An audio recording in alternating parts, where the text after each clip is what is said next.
বন্ধুরা নমস্কার। বিষয় ভগবানকে দেখতে কেমন। বন্ধুরা,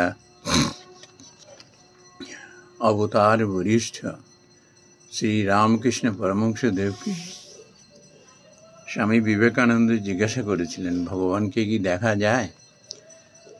তখন তিনি বলেছিলেন, আপনারা সকলে জানেন উত্তরে ঠাকুর বলেছিলেন, দেখা যায় বই কি, মানে আলবাত দেখা যায়, তোকে যেমন দেখছি তার থেকেও স্পষ্টভাবে দেখা যায়। বন্ধুরা, আমি যখন মানস সরোবর কৈলাস যাত্রা করছিলাম, ওই কৈলাস পর্বত পরিক্রমাকালে খুব সৌভাগ্যবশত এমন একজন মানুষের আমি সন্ধান পেয়েছিলাম। ওখানে একটা নাইট তো ওখানে স্টে করতে হয়, তো ওখানকার কিছু অধিবাসী আছেন। আমরা তো ওই কৈলাস পরিক্রমা করতে, যারা পরিক্রমা করেছেন তারা জানেন যে কি কষ্টকর সে পরিক্রমা। আমরা কেউ পায়ে হেঁটে, কেউ বা ঘোড়ায় চেপে। কিন্তু বন্ধুরা, ওই যার কথা বলছি, যে অধিবাসীর কথা বলছি, এরা না দণ্ডি কেটে কৈলাস পরিক্রমা করেন একটা নির্দিষ্ট একটি দিনে। তো আমি তাকে জিজ্ঞাসা করেছিলাম, তুমি এত কষ্ট করো কেন? এত কষ্ট করে কি লাভ? আমাকে খুব সহজ সরল ভাষায় বললেন যে, বললে কি তুমি বিশ্বাস করবে না তুমি বুঝবে? বলেই দেখো না, বিশ্বাস করলাম কি করলাম না সেটা পরের কথা, শুনি না তোমার অভিজ্ঞতার কথা। তো তিনি বললেন যে ভগবানকে কখন দেখা যায়, চেনা যায়, অনুভব করা যায় জানো? যখন তুমি সংকটে পড়বে। সংকটে না পড়লে ভগবানকে চেনা জানা, এমনকি দেখারও উপায় নেই। তখন তিনি বললেন, তুমি এমন একটা প্রশ্ন করেছ, যা আলোচনা করতে গেলে তোমাকে একটা নাইট স্টে করতে হবে আমার সঙ্গে। ভগবান যে কি করুণাময়, কি কৃপাময়, আমি সংকটকালে সেটা অনুভব করেছিলাম, যে তিনি কিভাবে সংকট মোচনের জন্য আসেন। আর এটি কখন সম্ভব হয় জানো? মানুষ যখন সংকটে পড়ে না, তখন তার আত্মশুদ্ধি হয়। তার জীবনের যে খান্তিগুলো, যে অবগুণগুলো, যে খারাপ কাজ যেগুলো করেছে, সেগুলো তখন এহসাস হতে থাকে, এহসাস হতে থাকে। তিনি যেন বলে বলে দেন, মনে করিয়ে দেন। সে বললেন আমাকে, ও এই জিনিসগুলো যার হয় সেই একমাত্র বুঝতে পারে। আর তখন মন এমনভাবে অনুতাপে দগ্ধ হতে থাকে, তখন মন ধীরে ধীরে পবিত্র হতে থাকে। আর বোঝা যায় তিনি সহ্য করবার শক্তি যোগাচ্ছেন। মন পবিত্র না হলে ভগবানকে উপলব্ধি করা যায় না। তারপর তিনি যে চমৎকার উত্তরটি দিলেন, সেটা শ্রী রামকৃষ্ণ পরমহংসদেবেরই ওই কথা। জানি না তিনি শ্রী রামকৃষ্ণ পরমহংসদেব বা স্বামী বিবেকানন্দকে চেনেন কিনা। উনি বললেন যে ভগবানকে খুঁজতে কোনো নির্দিষ্ট জায়গায় দৌড়তে হবে না, মানুষের মধ্যেই রয়েছে ভগবান। তুমি ভগবানকে দেখেছি কিনা জিজ্ঞেস করছো? মানুষের মধ্যেই রয়েছে ভগবান। পবিত্র মনে, পবিত্র দৃষ্টি দিয়ে তাকে দেখতে হয়।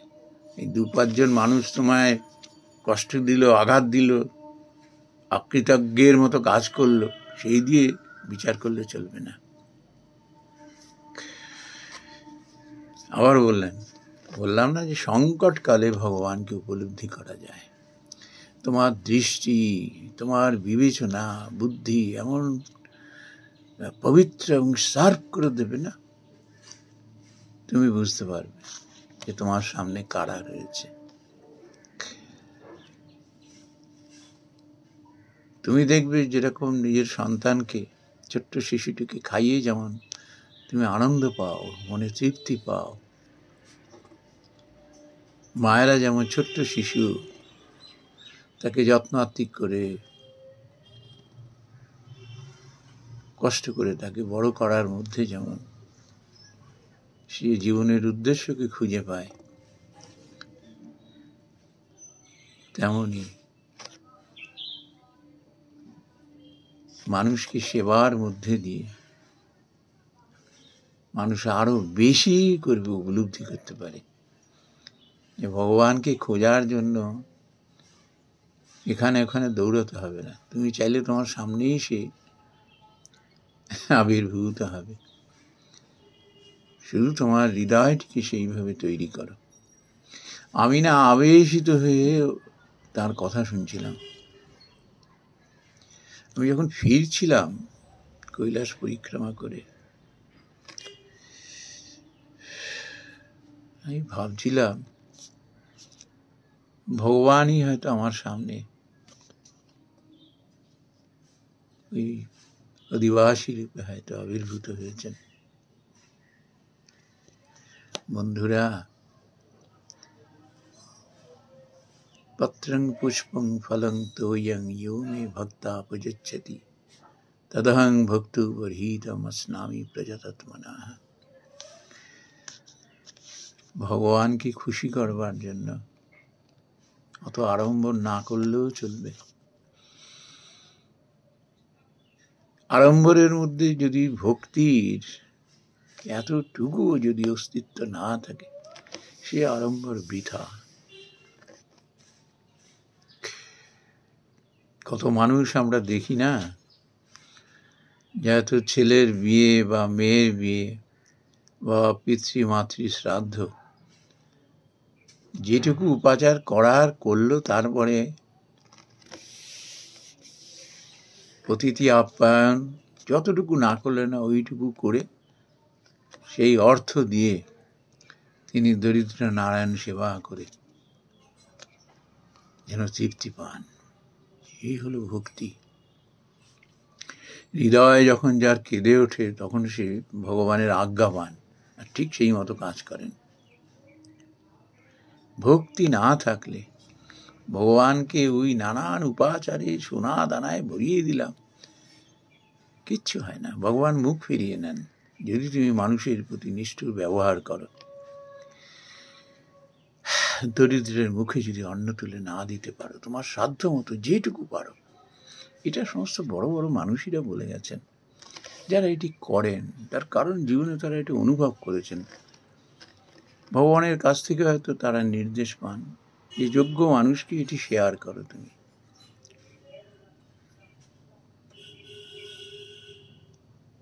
বন্ধুরা, আজ এই ভগবানকে নিয়ে আমরা কিভাবে ব্যবসায় মেতে উঠেছি, কি দুঃসাহস আমাদের, কি পাপাচারী মনোভাব। এই সর্বশক্তিমান, যাকে কখনো কিছু লুকানো যায় না, যিনি অন্তরে নিবাস, যার স্বর্গ মর্ত্য পাতাল সমস্ত ব্যাপী, যার দৃষ্টি, যার অস্তিত্ব, তার সঙ্গে চালাকি করছি,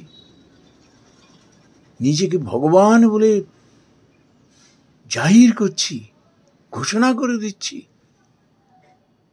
ছি ছি ছি, কিভাবে বেগ ধারণ করে কেউ কেউ ভগবানকে নিয়ে ব্যবসায় মেতে উঠেছে। এরা যে কোন ধাতুর তৈরি, একদিকে মুখে ভগবান ভগবান করছে, আর ভগবানের নামে কি দুরাচার করে চলেছে। ভাবি এদের কি দশা হবে। এমন মানুষও আমি দেখেছি, কখনো কোনো জিনিসে পা লাগান না, লেগে গেলেই প্রণাম করেন, সকালবেলা উঠেই ভগবানের কাছে প্রার্থনা করেন, হে ঈশ্বর, তোমার এই সৃষ্টির জগতে কি জানি জানতে অজান্তে কত ভুল করে চলেছি, যেখানে পা তোমার মেদিনী তার উপরে পা দিচ্ছি, তুমি আমায় ক্ষমা করো। কি সচেতনতা, মানুষের সঙ্গে ব্যবহার করছি যে কারণে সাক্ষাৎ যেন ভগবান। না না, একজন এরম আমায় বলছিলেন, ওরে বাবা রে বাবা, ভগবান যে কখন কোন বেশে এসে হাজির হন কি করে বুঝবো। খবরদার না, মানুষের সঙ্গে কখনো দুর্ব্যবহার নয়, কখনো তাকে কষ্ট দেওয়া নয়, কখনো তাকে পীড়ন করা নয়। একদিকে এরকম মানুষ দেখছি সর্বদা চিন্তা চেতনায় শ্বাস প্রশ্বাসে প্রাণের প্রতিটি ধড়কনে ভগবান ভগবান, আর এই সমস্ত পাখণ্ডী বাপরে বাপ, ভাবলে চিন্তা করা যায় না এরা ভগবানকে নিয়ে কিভাবে ব্যবসা করে চলেছে। ভগবানের নামে কি মিথ্যাচার, কি অনাচার, কি অধর্ম।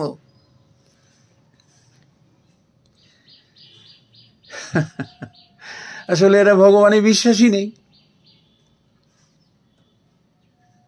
বিশ্বাসী নেই, এতটুকু বিশ্বাস নেই। যদি থাকতো তাহলে ওই মানুষগুলোর মতো হতো। ভগবানের এই ধরায় প্রতিটি সৃষ্টির মধ্যে সে ভগবানকে অনুভব করতে পারত।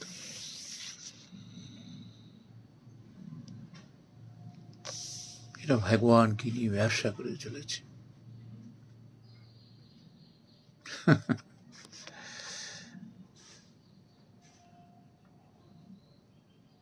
এ তো ভগবানকে নিয়ে ব্যবসা না, ভগবানের বিরুদ্ধে যুদ্ধ ঘোষণা। নমস্কার বন্ধুরা।